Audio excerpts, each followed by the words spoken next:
Please stop.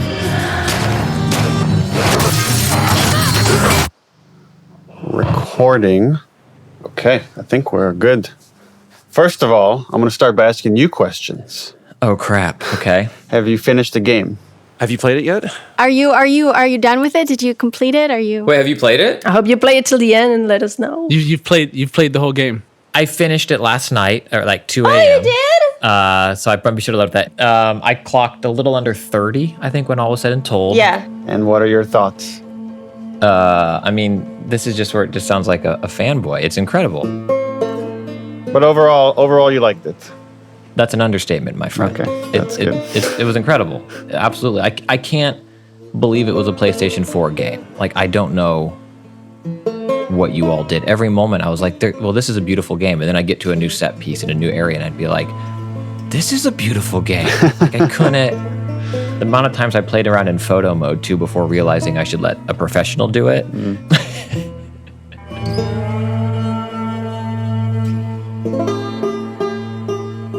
Welcome back to the official The Last of Us podcast. I'm Christian Spicer. Up until this point, we've been covering the story of the first game with the people who made it. But now we're moving on to the second game.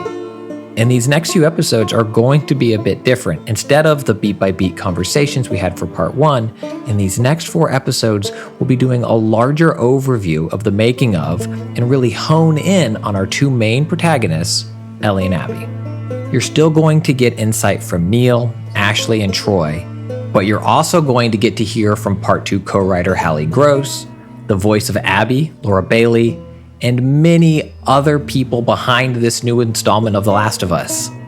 The game's been out for a few weeks now, so we've all had a chance to play it, but please know there are going to be spoilers in these discussions. Proceed at your own risk.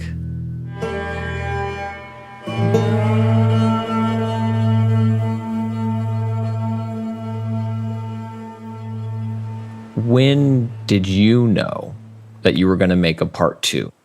Yeah, there isn't like this one moment necessarily. Like, as we're making the first game, where we haven't even finished the first game, you start like really understanding these characters and who they are, what makes them tick, and you can't help but think about their lives outside of that story, whether it's before or after. And like, in my mind, Joel's arc was pretty much done. I didn't know where else to take that character, but with Ellie, it felt, at least at the time, like it's going to be ripe for all these other stories. And then we finished production.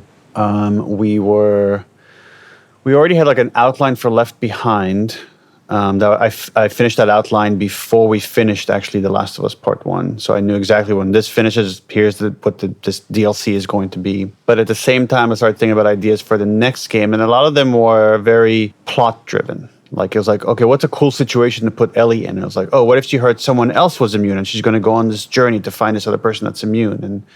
And none of them, like, it felt like interesting, again, from a plot standpoint, interesting twists and turns, and you could do a lot of fan service. Joel's going to chase her, and now they're going to be teamed up together, and the lie is going to come into play because of what she's after.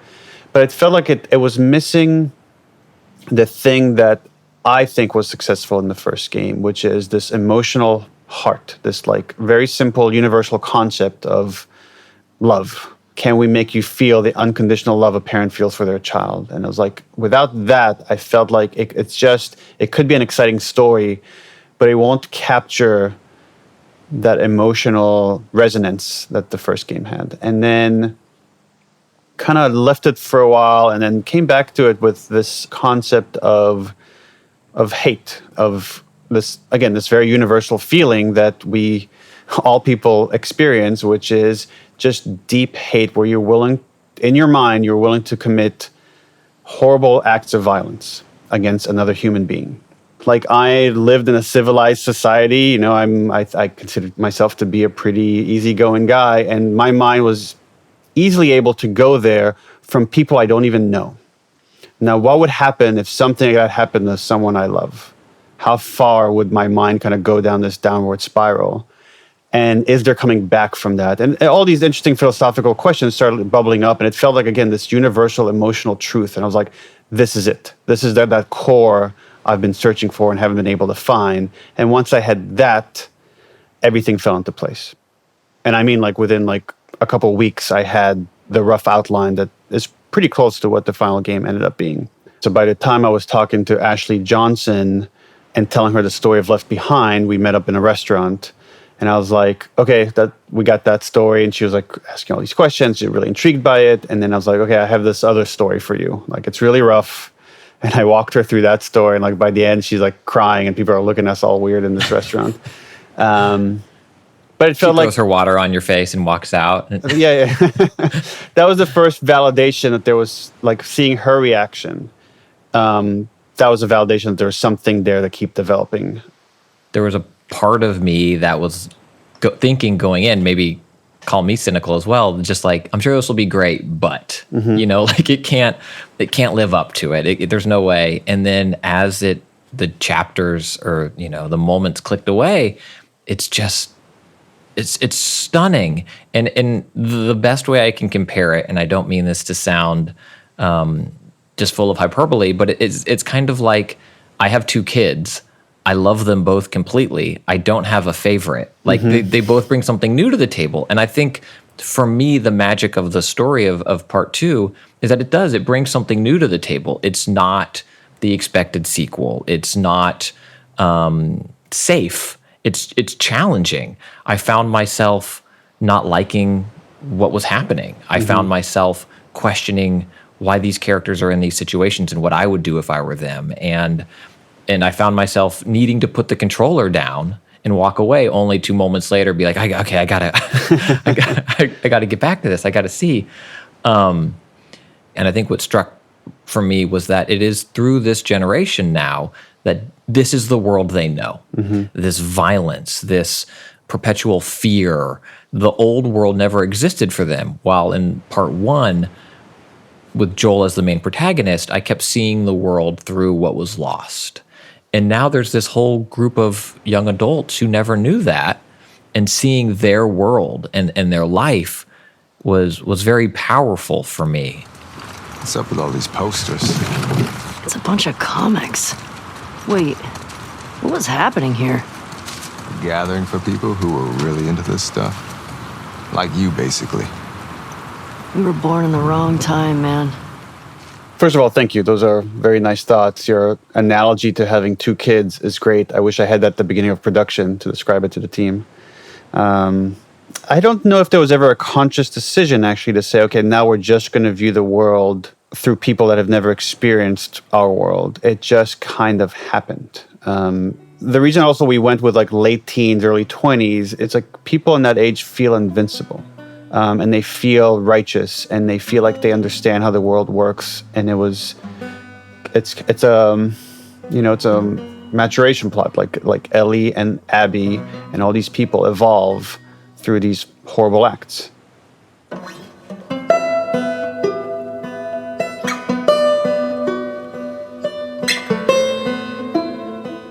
My name is Halley Gross, and I am the co-writer and narrative lead on The Last of Us Part II.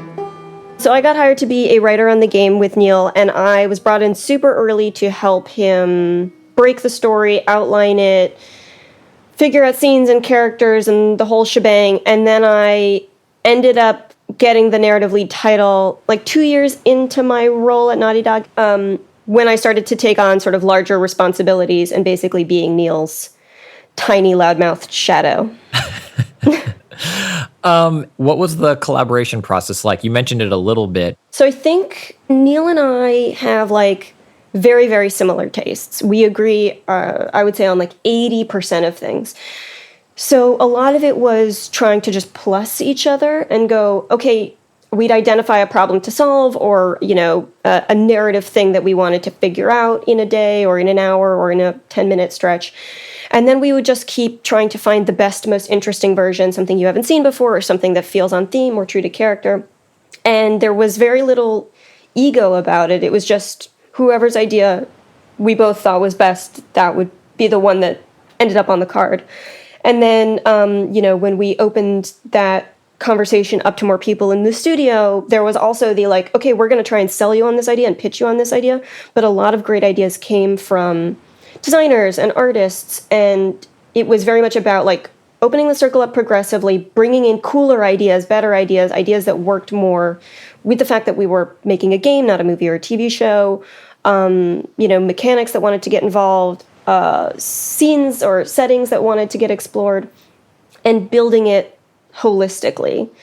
So mostly, yeah, I think Neil and I started out relatively polite with each other, but by the end, it's just us yelling at each other that the other one is stupid, but still going, okay, but that was a good idea. Fine. So what was that transition then like from traditional screenplay writing to game writing, and kind of what was that like for you? Well, there's a couple different facets to get into, but I'd say just on the writing front, initially it was very, very similar. I have come up in rooms and breaking stuff collaboratively. So when I walked in, Neil had these big tentpole kind of ideas of the story, some of which have radically changed. And so my job was that connective tissue and helping him sort of find the vision that he wanted. So I just carted stuff up on a board. We started pitching ideas to each other, throwing things out, trying things on. And so all of that felt really similar to writing a 10-episode season of television. It started to get different when we broke it out, we didn't think about gameplay versus cinematic beats or narrative beats. We just said, what's the story arc? And obviously you have to keep in mind, like, okay, we've got to figure out how to have a lot of enemies that you kill, but we weren't thinking in terms of gameplay. So then once he and I had shapes that we felt were like close, we would bring in some designers. My name is Kurt Margenau. I'm a co-game director on Last of Us Part II. My name is Anthony Newman, and I am the co-game director on The Last of Us Part II.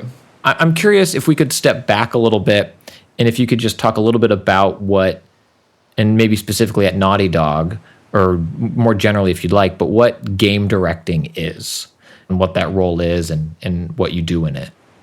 Yeah, that's definitely one that is going to be different for every studio. I guess on the highest level, the way that I would describe what a game director does is like to oversee and be like the final approval or overseer of like the gameplay of the game. And I guess specifically really helping and driving how the narrative is integrated into gameplay. Like I found my job at the end of the game, or for most of the game really, to exist for people to ask questions to. What was the biggest challenge that you remember that you faced in directing on Last of Us 2, aside trying to work with Anthony, which I hear is just, really... that was a challenge, like finding those roles, having two people share that role, which is a first for Naughty Dog. Working with Kurt was really interesting, and Kurt I call Kurt the godfather of script because so many of our methodologies or our best practices, what we teach new scripters to do, were things that he discovered via trial and error on Uncharted 2. And those kind of best practices have, lasted us these 10 some years. And it's, to me, I think one of the things that really makes Naughty Dog games stand out, and like how we're able to handle player interactions gracefully and stuff, and that like Naughty Dog attention to detail that everybody talks about, so much of that comes from the fact that we have this very flexible scripting language, and if someone sees something that they don't like or want to improve upon, we can make those kind of atomic improvements. So much of that lineage, I think, comes from Kurt's work on Uncharted 2, and we kind of have this kinship of that early history together. I don't know how many hours I was into it, but at least a couple before I saw the run to jump to prone animation, where instead of going to crouch first, then prone. And I don't know if that literally saved my character's life a few times after I found it, but I loved it. I'd be booking it towards tall grass, and I would just do that dive into prone, and it was so satisfying. And like the little, this is where I'm just like a fanboy now for a little bit. The little touches, the moments of like, so I'm Ellie and I do that, and then I'm going to draw out my bow, because I don't want to give away this position I just kind of fought to find. And the way she then rolls over to pull it, like it feels very real. And even in those moments of, it's a gameplay mechanic change of I'm in this position of hiding to now I need to be armed for combat, it still felt like a moment that was how it would happen. And I'm curious how you all kind of balanced that or made those decisions to, what is real? Breaking glass, I'm going to, use my elbow if I have it, or the butt of my gun, or roll over or reload is a different animation. And reaching up to a drawer to get something is different than down. I'm glad you bring up the pickups system, because that was like such a big push. It's kind of a tech that we had that we started experimenting with on Uncharted 4, but we really embraced, which is like this partial animation system. So like you can play an animation on the top half of the character, but not the bottom half. So the result of which is like, it just looks like I'm grabbing shit and putting it in my backpack. And it looks realistic, like I would in the real world, be able to pretty easily walk past something, pick it up while I'm moving and put it in my backpack. But something that is really hard in a video game to do. Another one is like the straps on the guns on Ellie and Abby. So on Uncharted 4, we're like, well, let's have the strap on the gun so that it actually sits and rests and the strap goes across his body. And when he pulls the gun out, the strap hangs and dangles with physics. It's like, well, we did it for Uncharted 4, so why not? We'll bring that over into Last of Us. Well, now you did manual rope recoil also. So if we ever go back to Nate throwing a rope, I'm not gonna. He's got to wind it back up. Even if I throw it halfway through my rewind, you keep setting the bar higher for yourself. So you did notice that you could throw the rope before she's done coiling it, because a lot of people they'll just politely wait for her to finish coiling the rope all the way. Oh no, I get myself into some situations. I don't have time to politely wait. Yeah, the rope stuff was really cool and let us do some more traversal stuff and some interesting puzzles like throwing ropes over stuff. It was so great. Breaking the glass, throwing the rope through, just so fun. It just felt so good. The breaking glass was such a big win for us, for how technically difficult it was, and to how many different ways we were able to integrate that with level design. And we just always had in the back pocket, well, it's a piece of glass, you could shatter it. Oh, when you shatter glass, it makes noise, so it can alert enemies. So we can create really tense scenarios where the only way to get into a space is to shatter the glass. You're gonna have to make noise. You're gonna have to alert the enemies. That's one of those things that sounds so deceptively simple. The big challenge about making a game like The Last of Us is to develop fresh and interesting game mechanics, but we have to kind of make do with things that are as realistic as possible. And breakable glass was just the perfect one of those, because suddenly you have all these puzzles where it's how can I use this breakable glass to get around to a locked door or something like that. You can put pickups behind breakable glass and resources, and the player has to hit the glass in order to get the resources behind them. But hitting that glass makes a noise, which could attract enemies. So when an enemy takes cover behind a pane of glass and they want to shoot at you, they'll take cover there and then they'll quickly stand up and break it with their elbow before they start aiming at you. So it's just another way for different systems in the game to interact with each other. And then when a shambler explodes and blows up all the glass, or one of your bombs goes off and stuff, that was really something we looked for. And I think doors were another good example of that, of these ways that we could take something simple from the real world that has these affordances that you understand right away, but nonetheless can create these very interesting moments.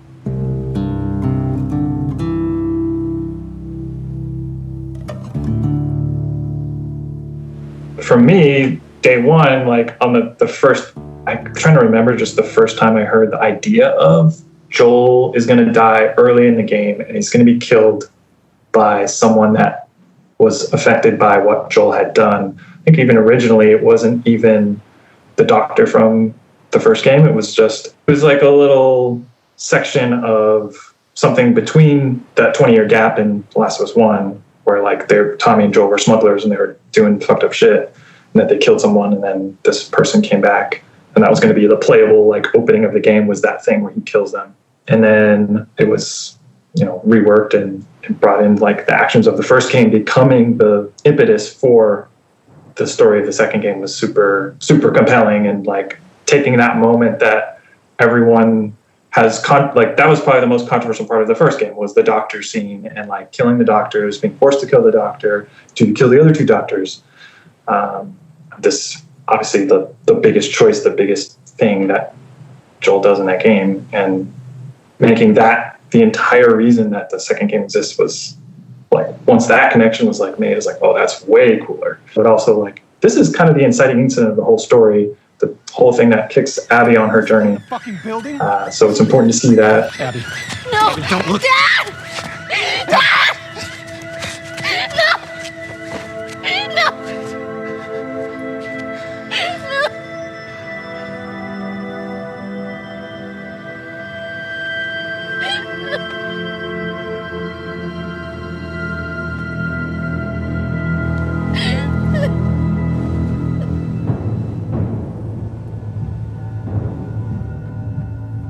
Neil and others have described this as maybe Naughty Dog's most divisive. So you're not only coming into The Last of Us, this game that means so much to so many people, you're also putting them through the ringer on it. It's not the safe expected sequel if there was one.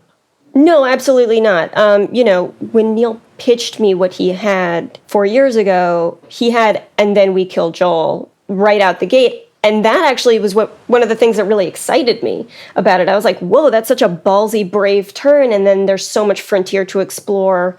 There's no expectations at that point because, everything, all your preconceived notions about the relationship between these two people is out the window. So to me, it was incredibly exciting. But also, yeah, it's a huge, vocal, supportive community. You want to, make something that moves them, but I think Neil has always been really good, and the studio's always really been good about saying, like, we're not trying to replicate the first game. And I think a safety net that I've always had is I'll just blame Neil. I'll just blame Neil for anything people don't like. I'll just say, that was Neil. What do you want me to do? I work for the man. What can I do? I recall Halley first coming on the project, and my office has like a cork wall that I put index cards on. And I'm like, all right, here's the story. It says like, kill person players love, kill other person players love. And that's just pinned up there. And I'm like, that's all I have. Now let's figure out it's not too dissimilar from what I had. So I'm like, here's the beginning. Here's this beat in the middle where we swap like who we play. Like we're going to head to this part of the country. I don't know what part. We're going to spend some time there. We're going to see the story from both perspectives.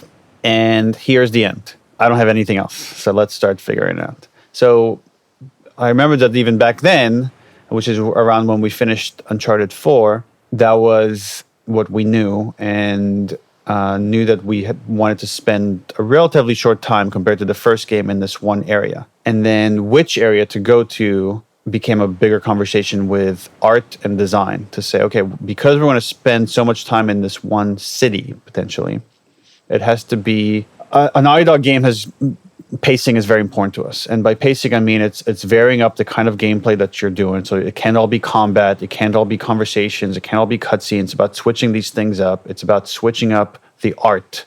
So we need a variety of looks. And we could use weather. We could use architecture. But we needed a city that was interesting. Interesting from an aesthetic point of view, but also interesting from a design point of view. So what kind of shapes can this place afford us? And again, Seattle is interesting because it's very hilly. You got all these slopes, which create for more interesting level design with a lot more verticality and shifts and changes. And then we can, because it rains there, we could flood it. So Seattle became this very exciting place pretty early on in production. And I talked a little bit about this earlier when we talk about where the idea came from, which was when you start making a sequel, then now there's people think they know. I hate this term franchise, what the franchise means. I feel like franchise should only be like a term used by marketing people. And you could say, okay, the first game was successful, so let's deconstruct it into these beats or this template, and that'll be the roadmap of how we capture that success again. But to me, that is a recipe for disaster. Meaning it's like, at best, you could come close, because you will never replicate the freshness of that journey by just going on the same journey. You might get a beat that's like, oh, that's kind of like the giraffe beat, or like that, oh, that's kind of like the David beat, and I'm seeing the structure now. And so instead, it was like very early on, we said, we're not going to replicate the first game. Meaning, even the pacing of the first game, I think the first game has more of a cinematic movie pacing to it, just the way it keeps ratcheting it up and keeps like getting more and more and more and more intense. With this game, I wanted to have more of like a good novel that you get lost in. That there's going to be moments of like rest where things don't have to keep ratcheting it up, because we're going to have those moments as well. And that's where I had the idea of like the farm sequence very early on. I was like, I wanted to just have, what is it like to just live in this world without combat? And how can we make you experience that on the stick? So knowing we have those moments, knowing that, for example, one of the parts from the first game that people talk about all the time is the opening. How like people have said like, oh, that's one of the best video game opening ever. And I was like, okay, we're not going to try to replicate that. There's no way we're trying to like top that. We got to do something different. And it's very purposeful to have like the opening, you know, it's just you riding a horse with Joel, and it's calm, and it's just giving you a sense of the world, and it's Joel gifting Ellie this guitar, and we spend like a few minutes just him playing a song. Some folks call this thing here a guitar. Funny.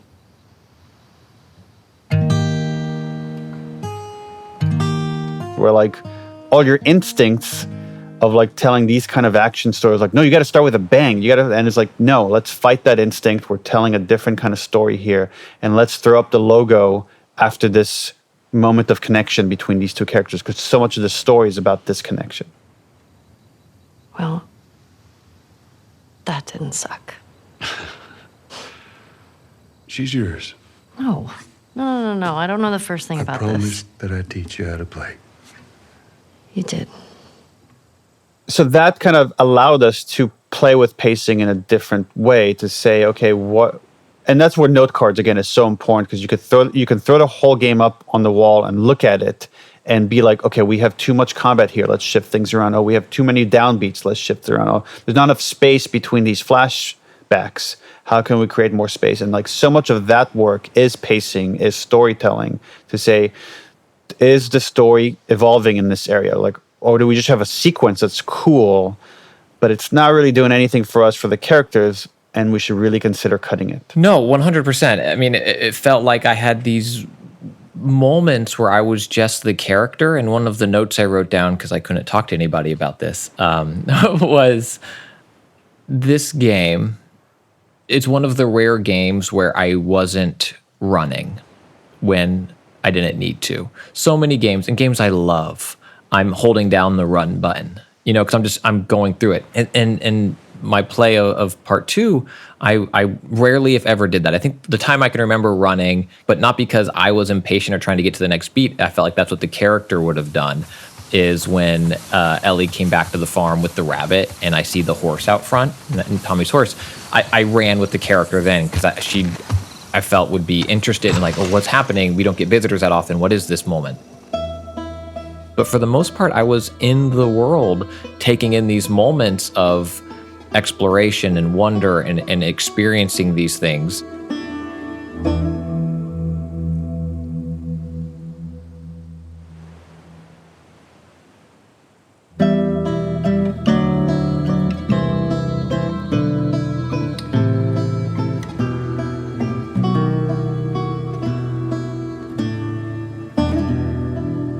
I'm Alexandria Neonakis. When we talked before on part 1, I was primarily UI. On part 2, I was character concept artist. Let's start there, because in terms of character concept art and what it entailed for this game, the characters are all grounded and real and different, and whether it's Ellie's physique versus Abby's versus Dina's versus Owen compared to Manny, like they all are all people. So I'd love to kind of talk to you about your process for character design in a game where many of the characters we've seen before, they've aged, but then also bringing in new characters into the world and kind of what that process is like. Yeah, so I mean, obviously we're really narrative driven, and because of that, super character driven. Like they're very character centric games. So it is different, I guess, from quite a lot of other games that don't tend to put such a heavy emphasis. And I think that shows in like the detail on the characters and like the thought that went into it. My lead on this project was Ashley Swedowski. She's the character lead at Naughty Dog on Last of Us 2. And she really had like this very clear vision right from the very beginning, working with John Sweeney, the art director, of like kind of how we wanted these characters to move through the story and to be influenced by the story. Everything from their costuming, like the colors of their costuming, the patterns that were on certain shirts, down to like how much blood they collect over the span of like the time spent in Seattle, for instance, with Ellie. Like we would go into super specific detail on like, she got this cut at this time. To prevent it from being too distracting, we're going to heal it this much. And like I would do like individual like concepts all the way through of degrees of damage she's taken and like what happened to her clothing after that fight. So it was we were like involved from the very beginning all the way to the very end in detailing all of this out and really trying to make them feel as real as possible. You know, the blood actually like interacts with rain, which had nothing to do with character as much as to do with VFX. Like something like that level of detail, the amount of tech and like the amount of people that have to go into building a system like that is astronomical. Do you have a favorite moment and maybe a favorite moment in the game, and then also maybe a favorite moment you worked on seeing it realized in game? Yeah, so my favorite one I worked on is pretty easy. It's the museum with Joel. I love natural history, and so I like, apart from doing character, I'll also do like kind of narrative heavy spaces. I'll help set dress them. So you put hats on dinosaurs, is what you're telling me. There was a designer who came up with that that idea, but that was awesome. Obviously, again, team effort with everything. But I chose all the dinosaurs and like where they were in the rooms, and I like went with outsourcing to count all the vertebrae and make sure that they were all accurate and all that. And just picking like the different spaces in the museum, which is a type of space that I really love to be in. And that's that moment that I feel like fans of the first game, they'll really crave, so that when they get to it, it had to be very soft, but still amazing to look at and exciting and like full of stuff that people want to explore, because that's your like tender moment with him that, I mean, I know I even crave. By the time you get to it, it's like, yes, we got some Papa Joel time. Did you know this was here? Oh, you don't like it. We can head back. Oh, shut up. Yeah, it's like a nice soft moment, and I think we don't have very many of those in this game, but when they're there, I feel like they're much more impactful for it. I also just love all the fooling around with Dina, like all the joking around with her when Ellie plays that song for her, the Take On Me song. I liked that one a lot. What was that? Nothing. Well, nothing sure sounds nice.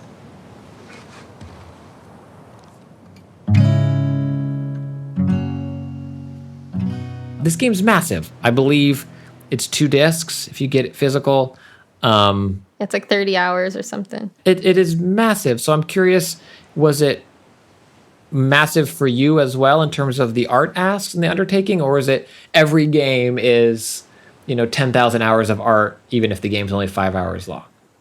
No, this was huge. This game was so big for all of us and felt very overwhelming. And to talk a little bit about some of the struggles people had, is one of the things that I heard a lot is so many concerns. It was just too long. Like we had too much to do, and it didn't feel like we were going to be able to hit the mark and get the quality that we wanted. At different points in the project where it was like, oh my God, this is so overwhelming. Like, I forget, Ashley told me how many costume changes Ellie has. I think it's a number that's wild. It was like 15 or something like that through the whole thing, because like anything you change, like when you put the little jacket on her in Seattle when it rains, where she like puts her hood up, which is a detail that I really love. I love that they got that in. It's so but good.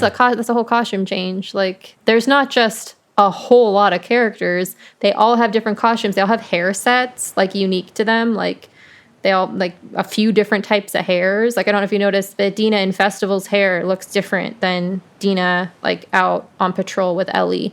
Not on patrol, but when she goes to Seattle with Ellie. That's a completely different thing. Abby's got wet hair, or they all have wet hair versus dry hair for when it rains, when they get in the water, all that stuff. So it's just like, as I sit here and talk about it, I'm sweating. I mean, it's really hot here today. It's like 90, but I'm just sweating thinking of like, wow, that was so much work. And for us, like at this time, it only just kind of like we're in the ramp down now from it being fully final. And And we're in that stage of it where it's just like, you kind of sit back and you're like, oh my God, how did we do that? Like, because other people be like, how did you do that? And I'm like, I don't know. Like, I'm curious if, in whether it's personal experience or I was on the team, kind of talking about how Abby and Ellie are both similar and how they're both different. These are two women that are kind of about the same age bracket. Similar experiences to some extent, where experiencing this great loss and being born post-outbreak, and this is the world they know, and kind of the design of those characters to have them feel like different characters and not a palette-swapped Ellie, for example, or something like that. yeah, it hurts my guts a little bit with Abby because I feel like when you're playing through, it's like, I think they'd be friends. Like, I think in a different world, they would really like each other or maybe be a little bit competitive with each other or I could see them liking each other if the situation was different.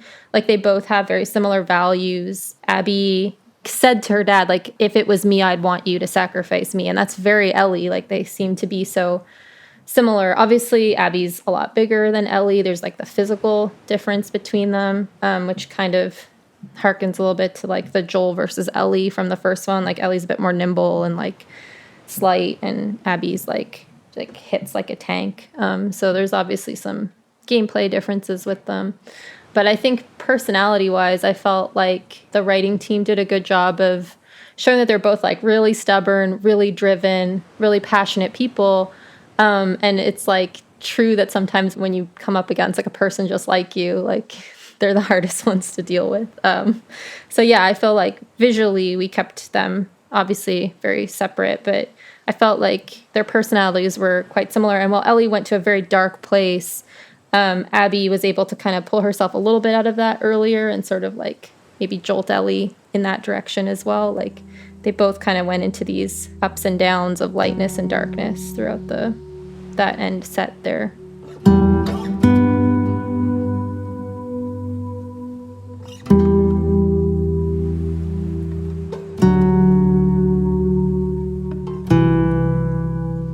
You've written some very nuanced, deep characters who are not afraid to be violent, women who are not afraid to be violent, which, you know, even today, I would say 5 years ago, 10 years ago, very different in terms of how we accepted that as a society. And now we're seeing more of it, not enough, but more of it.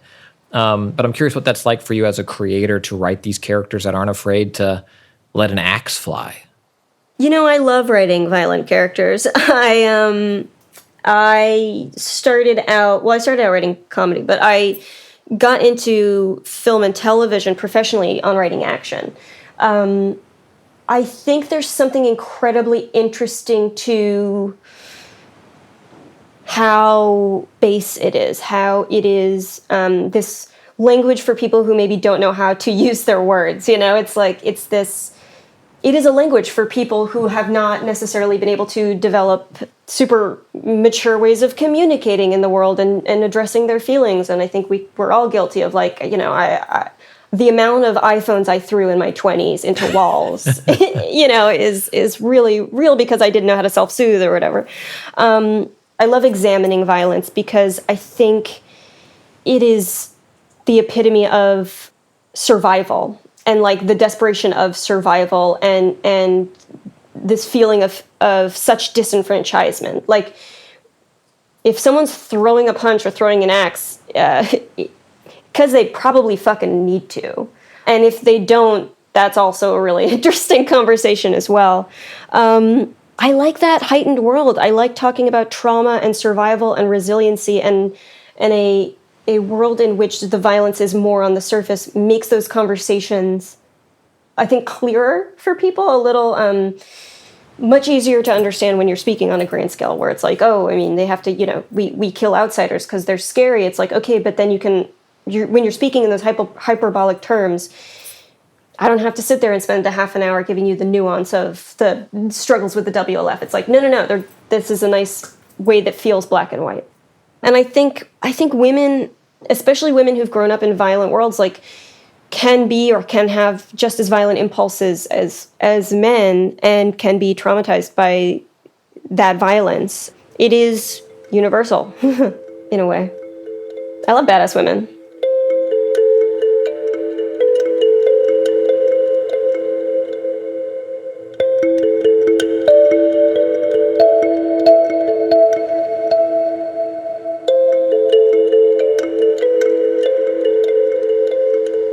My name is Almudena Soria, and I'm co-lead animator at Naughty Dog.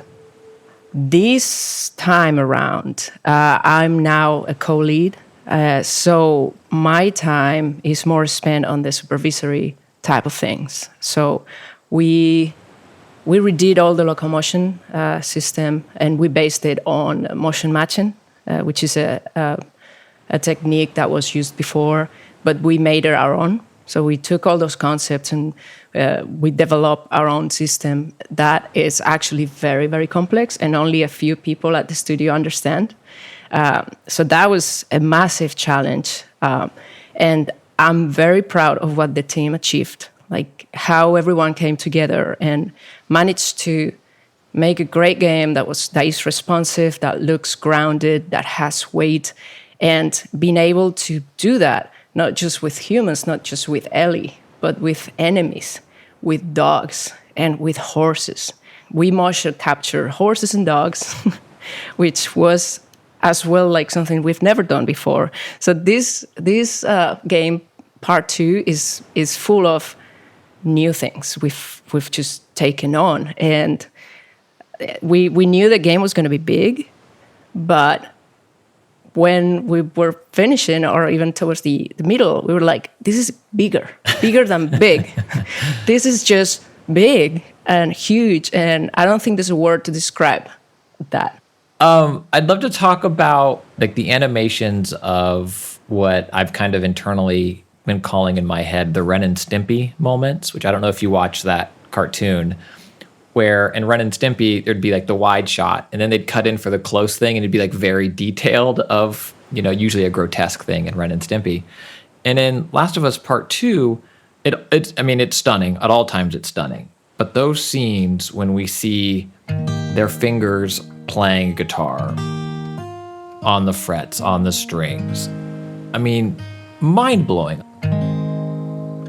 And you all are not only showing the hands, it is zoomed in with the fidelity and authenticity that's just asking for people to criticize it. Like if there's anything wrong in it, it's focused. The gamer's attention is focused on that. I'd love for you to talk about kind of how you manage those different types of perspective from an animating standpoint and an art standpoint, of how you kind of create those hyper-focused settings and then are able to pull out from that and go into the more traditional third-person gameplay. Yeah.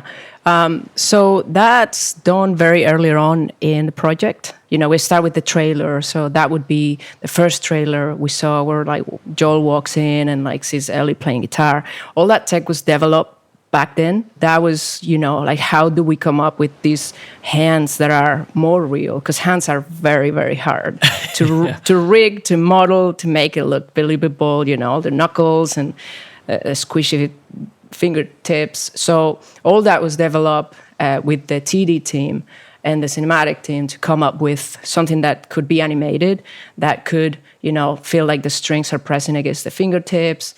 So it's a back and forth to get that look. Once the look is established, then it's easier to propagate to different characters. But definitely it took time. Not just the guitar and the fingers, also the facial. Like we redid this time, the facial rig was completely redone from Uncharted 4, just to be able to be more, to have more fidelity. And then also like muscle deformations. Like if we see the hanging scene when Abby gets hanged.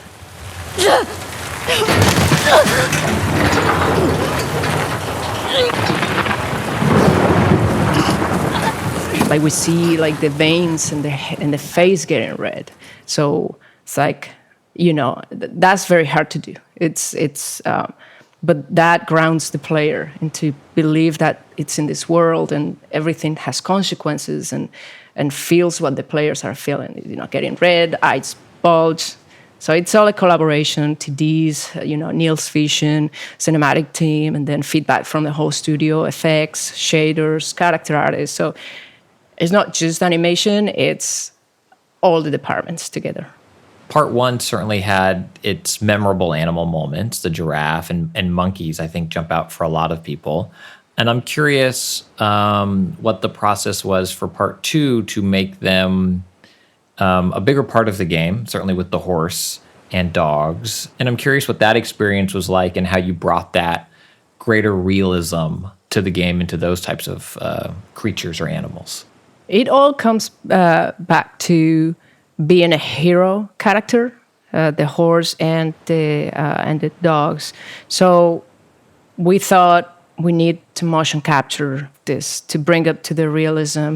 So we went that route, and that was challenging, but it was super fun. It was really interesting what the limitations are, having a smaller space, you couldn't get to full screen, so we had to make some tweaks to make that happen, So we motion capture, but we also have a very talented animation team that takes that data and needs so much adjustments. And it gets complex and more complex with animals.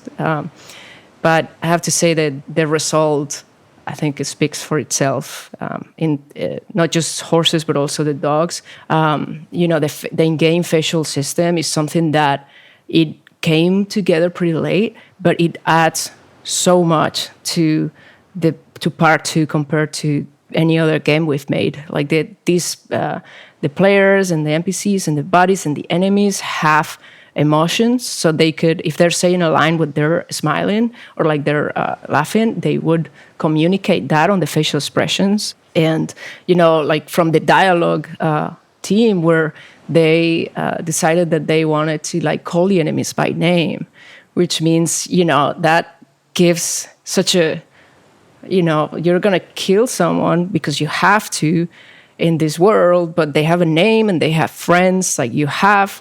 So everything, it just makes the experience so much more robust. A moment that has stuck with me, and the first time it happened, I was like, did I just hear what I thought I heard?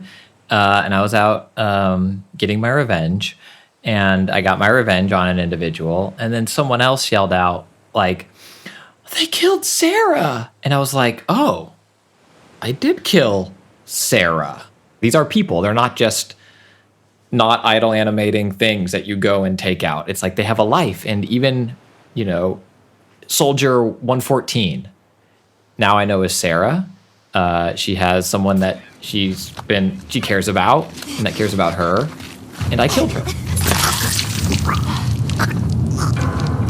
Brooke? God damn it, where are you? Amir? You with me? Come on. Someone took out Amir! Someone's out there! Spread out! It's incredible. Emotionally traumatizing, but in all the right ways. And there's a theme that I feel kind of runs through it of revenge, certainly, and violence, the cycle of violence. But I also feel like I keep hearing versions of you got to find something to fight for. You got to have a reason to fight. And I think in game, the way I've kind of interpreted that is you have to have a reason to live. But I also think characters in this brutal world take it literally and fight. Like they are fighting. And I'm left with the feeling of, is any of that worth it? Is any of it worth it? And I don't know if I have an answer, which makes all those difficult moments prior to that more difficult. To me, that's what the games are about. At least the games we make, they're meant to mean something. Like if you end up playing a game and then you finish it and then there's no emotion or there's no investment, there's no care about anything, then it's to me, I wouldn't be satisfied. So if I'm playing a game and it evokes these reactions, it's when like your brain start working, you want to play it, you want to keep playing to see what happens, whether it's right or wrong. You're living this journey with, in this case, with Ellie. You're living this journey with these characters, and that's what you're going through. Is this? There has to be conflict at some point, but we give the stealth tools to be able to avoid and make your own decisions. And like, if you don't want to do it, maybe you don't have to. Maybe you can really, really find ways around those difficult moments. And I understand that we try to give every character a purpose, even when we have these crowd sequences or like these populated areas. Those are so hard because it's like, okay, how do we populate this with this amount of people that they are having a purpose in this world? And believe me, that is not an easy thing. But we want the players that play that is, yeah, you're here. And all these people, maybe they're the people you fought before.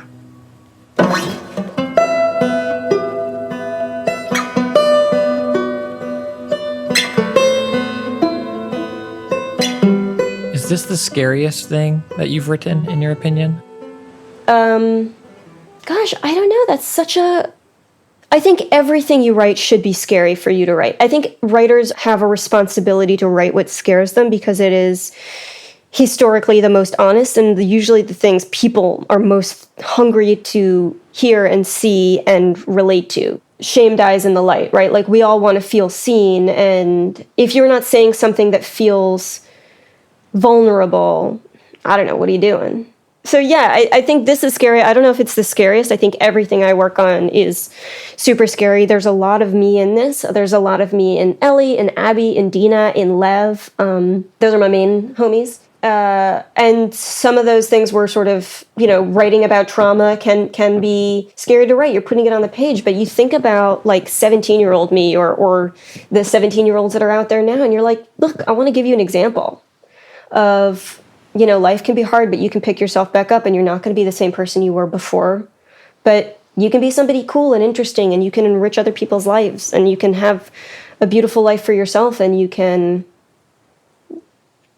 grow. And so, I don't know, writers should always write shit that scares them. That's my thesis.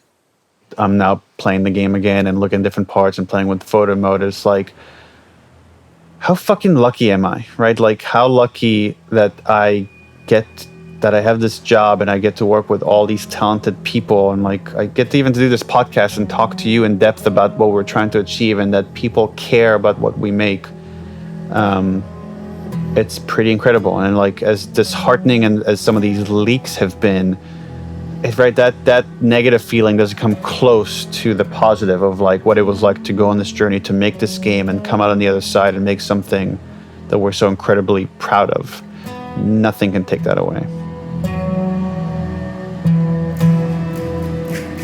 Next time on the official The Last of Us podcast. Happy birthday, kiddo.